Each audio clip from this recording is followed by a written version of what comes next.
Yung mukha. Laki, no? Ang laki ng mukha eh. Wala ka makikita sa paradahan ng ganitong kalaking mukha ng mga baka. Oo. Ayan, tinan yung mukha niya. Oh. Sobrang laki. Nakakikita ko lang ito sa mga, yung mga pinupost po ba ng mga American Brahman. Tumangkad na po siya, kaya lang parang namipis sa katawan, ano. Pagkabaka nito. Ayan, oh. May kita pa sila natin si Kuya Cairol at mga, pwede na pala magpunta dito sa inyo pag may gustong magpasampa ng baka nila. Pero wala pa kayong ano ng presyo kung magkano. 1.5 lang. 1.5 lang daw po eh. Mura na po yun ano, kaysa mag-ano sila. Mga Talong TV na dito, papunta tayo ngayon dito sa Sariaya.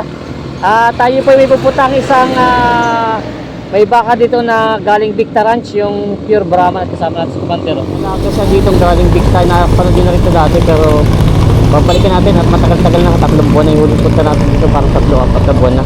Titingnan natin kung lumaki na yung baka niya dito. Nasa lubo.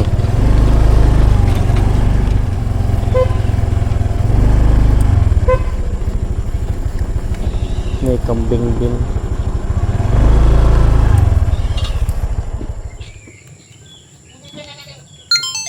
Yun na yung baka ni Kuya. Guwapong guwapo na, laki na. Laki na po na nilaki niya, ano? Ang laki na ng nilaki. Umiit pa nga rin. Alam mo, pa po ba yan siya? Iba talaga pag ang Brahman ang laki ng bakaw. Mukha ay. Tumangkad na po siya, kaya lang parang namipis sa katawan, ano. Quality. Yan ito yung baka ni Kuya Cairol. Sadya po inaalpasan niyo siya?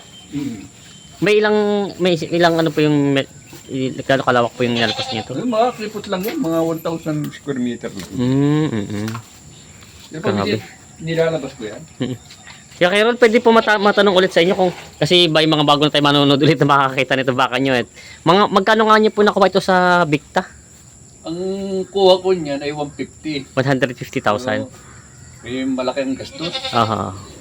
Gumastos ako dyan na nasa 20. 20,000 po sa tracking.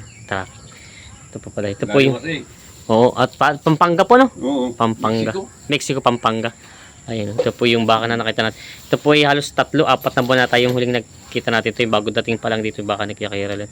Ito po ay tawag nila yung pure, ito na po yung pure Brahman sabi nila. yung Brahman. Oo. Ito po, tinan nyo. May ilang taon na kaya po itong 2 years to. 2 taon na siya? Ano po ito nagagamit nyo na rin materyales siya? Yung dinana natin. Yung may babae nakita doon ano? Isa doon. Ito pala na. Kumbaga sa iba po, wala pa po kayong napapasampahan ito. Wala pa. Tinan nyo yung itsura nyo. Grabe ang katawan. Ito pa lang talagang mga pure Brahman ganito ang katawan po, no? Tingnan natin muna. Mga timbang ang katawan niya. Oo nga. Yan, tingnan nyo. Di ba yung mga Indo-Brazil, mga Oo, medyo maninipis pati mata at ang tatalo. malipis ng unahan, ano? Oo. Yan. Grabe. Ang katawan. Ano po doon siya na kumakain ng damo? Pinapapasya lang. Ano ba? Tiikos lang. Ayun. Ano pang pakain nga pala yan? Dito ngayon, mga ano pa? Mga pier at saka mga concentrate na fish. Oo. Ito pero pa ang plano niyo po dito sana gamitin siya talagang ano, kumbaga ganador dito sa mga ano, wala pa naman. Sa inyo lang, inahin niyo lang. May mga baka ko dyan. Ilan po ang inahin yung Inahan dyan eh, bali 12 lang. 12 po. Bali ito po yung talaga breeding ang plano niyo. Oo, yun pala. Wala, pero po yung mga nasampahan ng mga buntis na. May dalawa dito na wala pang panak kaya pero may dalawa. Yun pala, kumbaga buntis na pala, magaling pala ano. Si Sir Palito ginagamit yung materialis. Sadya pong nagsadya kayo ng ganitong ano at marami pala kayong mga inahing baka. Oh, at saka yung pang paikot-ikot dito gusto nila. Pwede naman po. Medyo tataas-taas ang lahi ng baka nila. Oo, kita naman yung itsura ng baka eh. Dahil yung mga iba dito naming mga ganador, kasi yung galing dito kay Kuan. Yung mga mestizo. Yun na lang, pinipiling. Gamitin materialis ano. Ay po, ito pala tinan niyo po yung itsura niyo. Tinitingnan natin eh. Ito yung nakikita lang natin sa yung mga American Brahman sa Facebook eh. Si Kuya siguro mahilig din manood kaya kumuha ng ganitong klase. Ayan o. Tingnan. Ito yung, kumbaga po ang ganitong Brahman po talagang pure Brahman. Pure Brahman talaga. Oo, timbang ang huli at una niya no. Ang genetics niya na may talagang galing Amerika. Kumbaga ito island born na po siya. Island born. Ayan po, tingnan niyo po. So quality. Pero mabait. Mabait naman yan. Pwede pa ba malapitan? Okay lang. Kasama tayo kahit di tayo dadaan. Samahan si Kuya Kairol. Kasi nakalpas nga lang siya. Kasi yung ibang mga baka po pag medyo ano, di ba, yung matapang. Hindi pagka walang pagkain, pinagpasan ko. Para po nakakakahit pa paano yun. Nakakakain doon sa ano. Lapitan natin. Ayan.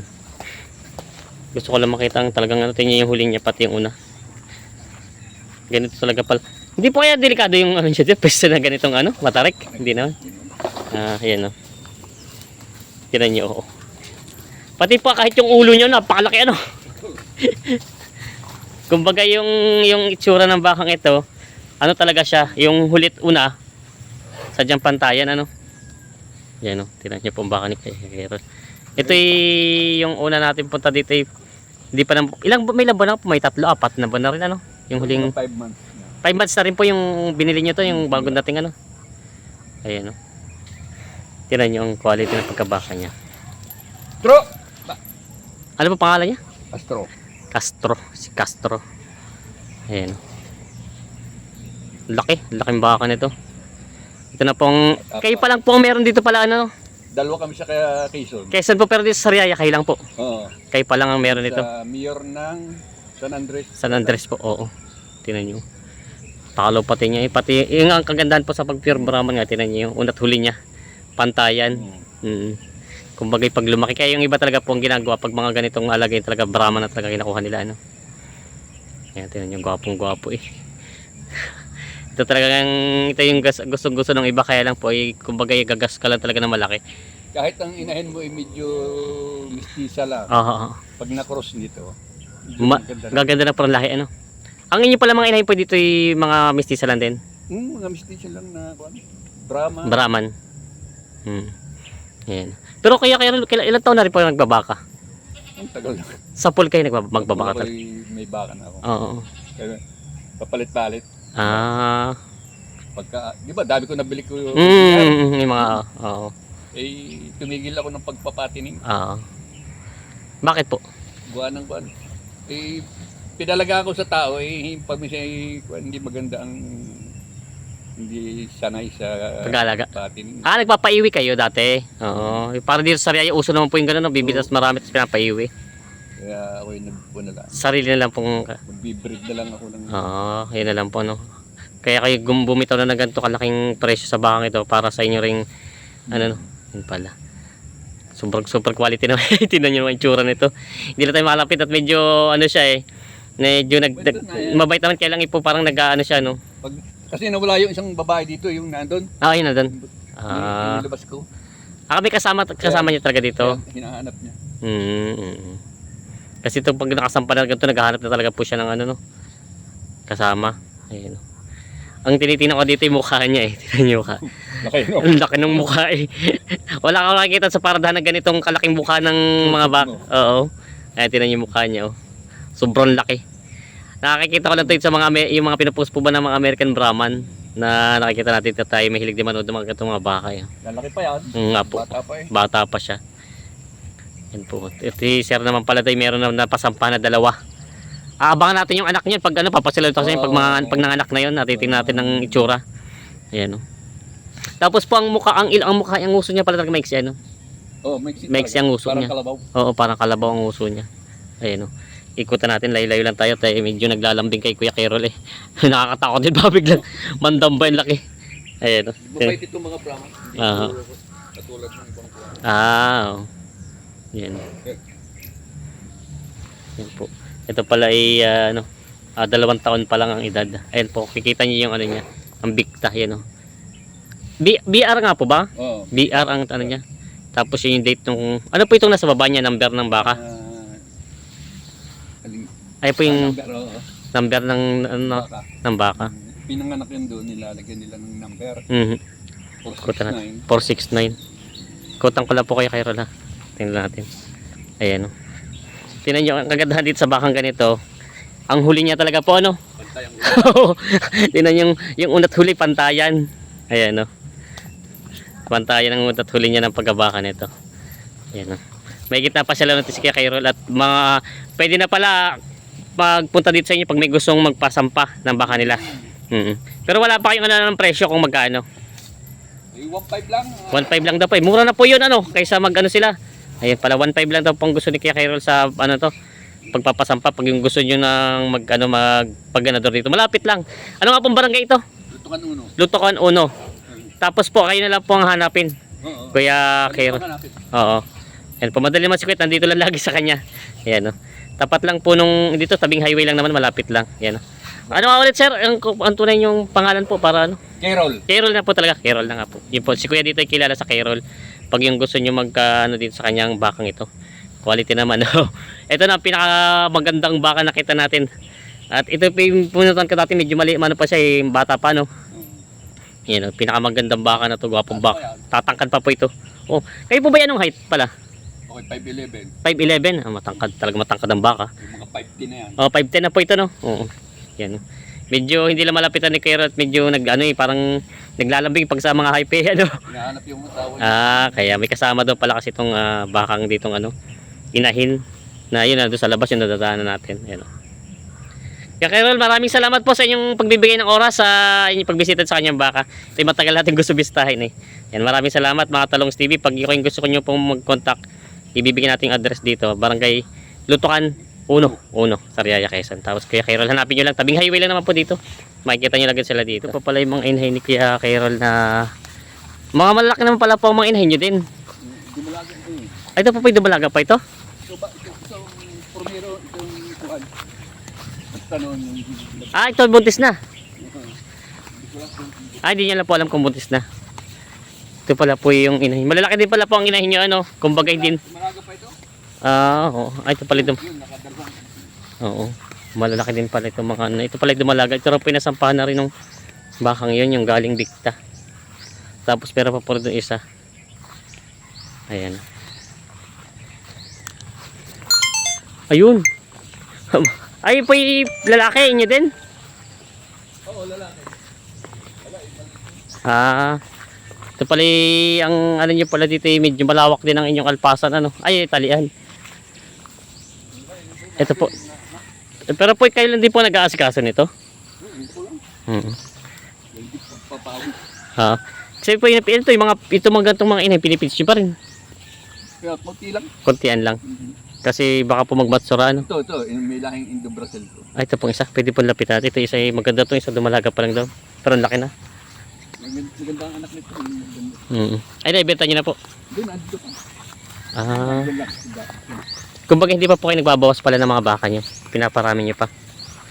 Pagka pinaiwi ko yung babae, pag malaki na. Pinapaiwi nyo na rin. Meron pa rin pala kayo paiwi. Akala ko ano lang. Hindi na kayo nagpaiwi. Ay, siya nga ano. Ito, Indo-Brazil lang. Ito daw po ilahin na rin ang Indo-Brazil. Ayan. Nakailang anak ka na po ito? Dalawa. Dalawang anak ka na din.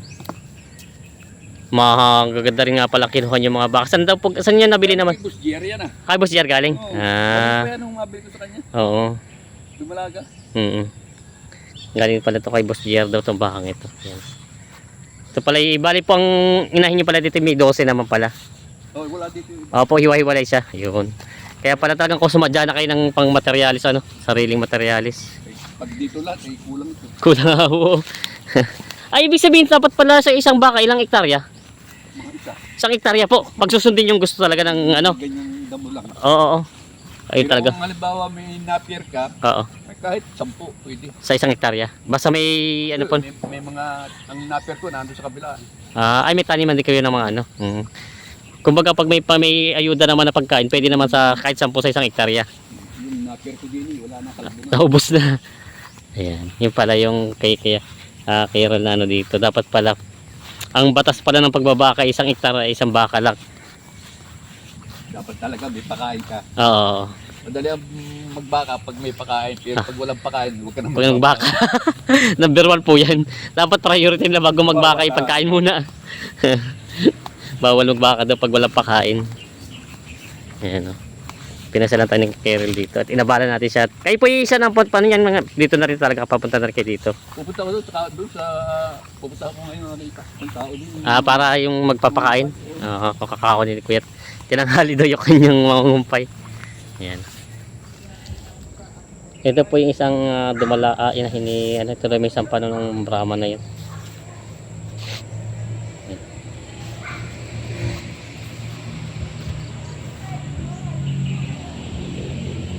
Meron din po si Kuya Carol dito mga kambing. Mga nipig yan. Mga Tagalog. Pero malalaki pang lahi niya, ano? Meron din lahi-lahi. Oo nga, may konting lahi ito. Pangkuhan yan. Pang sariling katay. Pakaltong. Oo, pang sariling katay nyo. Ayan. Yan yung mga kambing niya rin dito ang alaga. Isma. Oo. Maraming salamat po sa panonood mga Talongs TV. Pa-share lang po natin video at sana huwag nyo kalimutan mag-subscribe. God bless mga Talongs TV.